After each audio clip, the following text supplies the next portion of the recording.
L'accès à l'électricité ne permet pas à lui seul d'assurer le développement d'un territoire, mais c'est une condition sine qua non de tout développement. Depuis 30 ans, la Fondation Énergie pour le Monde s'appuie sur l'énergie solaire pour mettre en place des programmes d'électrification rurale décentralisés qui englobent les usages domestiques, communautaires et productifs de l'énergie.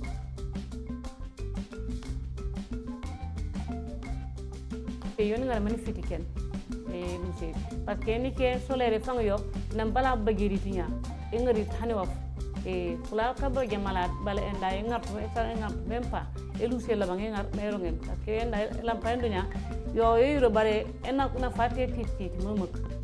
Développer l'accès à l'électricité par énergie renouvelable permet avant tout d'améliorer considérablement et durablement les conditions d'accès à l'eau potable, à l'assainissement, aux soins médicaux et à l'éducation des populations rurales en Afrique.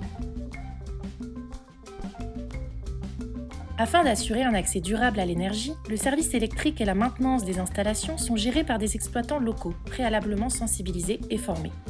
Qu'il s'agisse de techniques éprouvées ou d'innovations, il est important de mettre en œuvre des solutions adaptées aux besoins des populations et s'appuyant sur un modèle économique viable.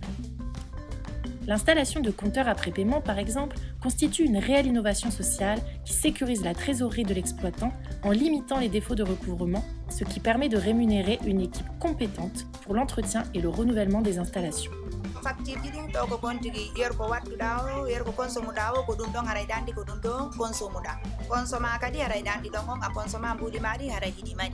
La facturation de l'électricité consommée n'est pas pour autant discriminante. Pour que le plus grand nombre ait accès à l'électricité, plusieurs offres de services électriques peuvent être proposées, dont un tarif social, ce qui permet de s'adapter aux besoins et aux moyens de tous. Beaucoup de jeunes sont sortis du village rien que parce que le village n'a pas d'électricité. Les tailleurs, les soudeurs et autres. Ils voulaient s'installer ici, mais malheureusement leur travail ne peut pas aller sans l'électricité. Développer les services liés à l'électricité et améliorer le bien-être des ménages en Afrique nécessite d'accroître et de rendre plus réguliers les revenus des bénéficiaires afin qu'ils puissent accéder aux soins, à l'éducation et à l'information, tout en renforçant leur indépendance économique.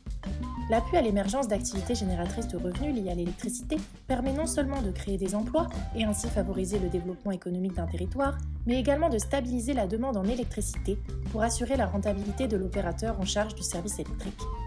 Étant en charge de la plupart des activités domestiques, les femmes sont les premières affectées par l'absence d'électricité, qui pèse sur la pénibilité comme sur le temps dédié au travail.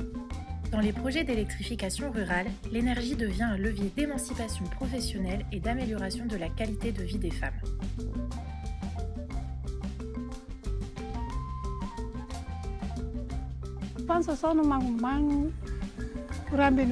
Aken bekane manu kalim sake silo las kuito silo lasu nike munu rokenya tu masila ko ironya iri yo kura muma ngolurara obaki sifiriges manu ngol ukan on ware no munu amen manu ngol ndubaki godi. Les solutions d'éclairage public solaire permettent aux commerces d'étendre leurs horaires d'ouverture en toute quiétude, d'éclairer des zones éloignées du réseau électrique et d'assurer la sécurité de la population lors de ses déplacements en soirée.